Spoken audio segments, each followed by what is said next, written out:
The Isaiah Factor Uncensored starts right now. And thanks for joining us here on The Factor Uncensored. A woman's decision to take a DNA test has changed her life and identity forever. For most of her life, Kara Rubenstein Deyerin believes she was a biracial woman. Take a look at it there. What do you think? Half black through a man who raised her. Now, the truth came out after she took a DNA test, which found there wasn't a trace of African ancestry, not even Wakanda in her anywhere. Instead, Kara learned she was Jewish. How do you make sense of all of this without breaking down? We talked to the woman at the center of this identity crisis. I grew up thinking I was half black, and at age 44, I took a over-the-counter DNA test, like from Ancestry.com, like a lot of us do, and was shocked to find that I had zero DNA from Africa. And so what made you take that step, that first step? I'd always been into genealogy, and we had traced our ancestors on my dad's side back to 3 slave brothers who were sold in Texas. And I wanted to take my sons on a Finding Your Roots tour in Africa, but we didn't know where to go. So I figured if I took a test and my dad, we could get some information and plan a fun trip together. And so when you were able to get the DNA test back, it's my understanding you took that DNA test to your mother, first to your friend, and she said, you know what this means. And the second step was taking it to your mother. What was that like? You know, my mom has always gotten back to me on my birthday. Not once has she not called me, and I got my results a couple days for my birthday, and it was the first time in my life she didn't reach back out. So I feel like she must have felt something was up in the universe. But I'm lucky because my mom said DNA doesn't lie. Sometimes moms say, oh, that can't be the truth. It must be a mistake. But she said, DNA doesn't lie. That must be the truth. But I really thought that Kenny was your dad. And so after having a further conversation with her, you guys came to a conclusion who may be your biological or who is your biological father. Sure. It took me about 4 or 5 months to identify who it was. She didn't have any idea who it could be. I mean, when I got my results and it said I was Ashkenazi Jewish, I didn't even know what that meant. And I said, Mom, you know, I didn't know you knew anybody Jewish. And she said, I didn't either. So it was a big surprise to her too. It took about 5 months for me to get a match that was close enough to figure out who my genetic father was, but I did figure out who he was, and he was already deceased. And then your mother at some point said, okay, so here's what I have to tell you about an encounter. Yes, she remembered that after her and Kenny were married and he left her, and she was depressed about it. And so she was drinking in the bars. And then she said, oh, I meant not bars, but a bar in a restaurant. And it turns out that my genetic father visited that restaurant once a week. So the pieces were starting to click into place. And she acknowledged that she had a one-night stand with him. Yes, she did. But there was no further relationship. And that's likely when you were conceived.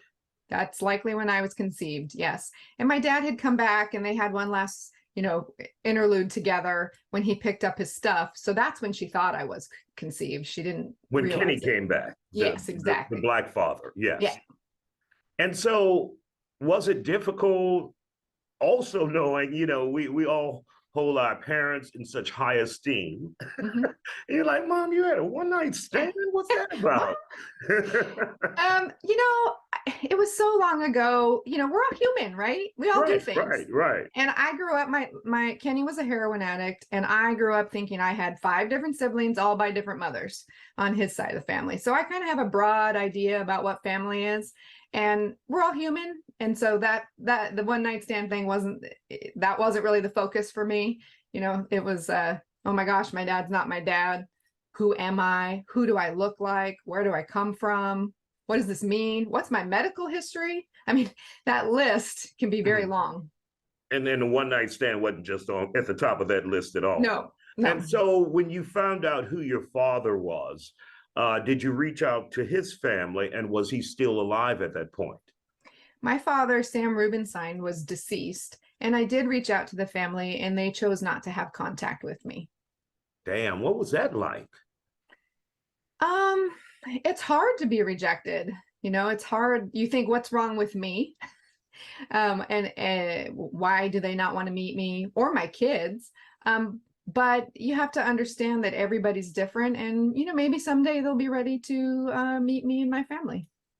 And did that, and obviously you said rejection is tough, but did it hurt you? Oh, it wounded me deeply. And you have all these unanswered questions.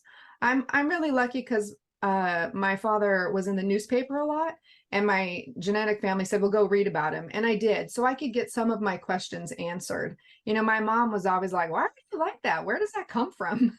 You know, I was really good in math. I started a nonprofit in middle school, things that just nobody in her family or my dad's family had ever done. And so I now know by reading about my dad, that's where I get some of these skill sets from, some of my personality traits.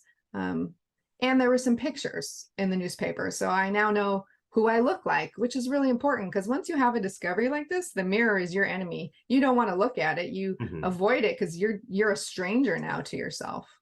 And so at some point you had to go to your biological father and talk to him about this. Kenny, what did he have to say? Yeah, my raising father, I have to say that was probably one of the most difficult conversations I've And I'm ever sorry, had. Kenny wasn't your biological father. Yeah. You had Yeah. to go to Kenny, the one who raised you.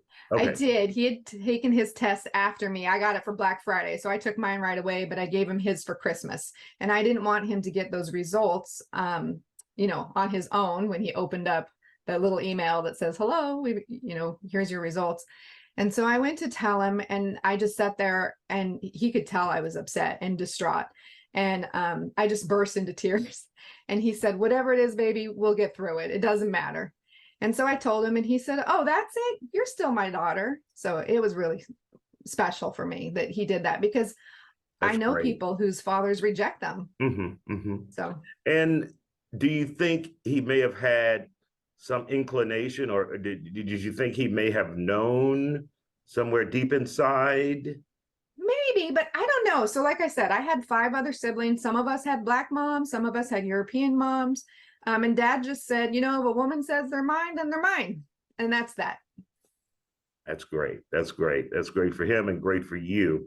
Now you're helping other people around the country who are also dealing with a situation like this, right?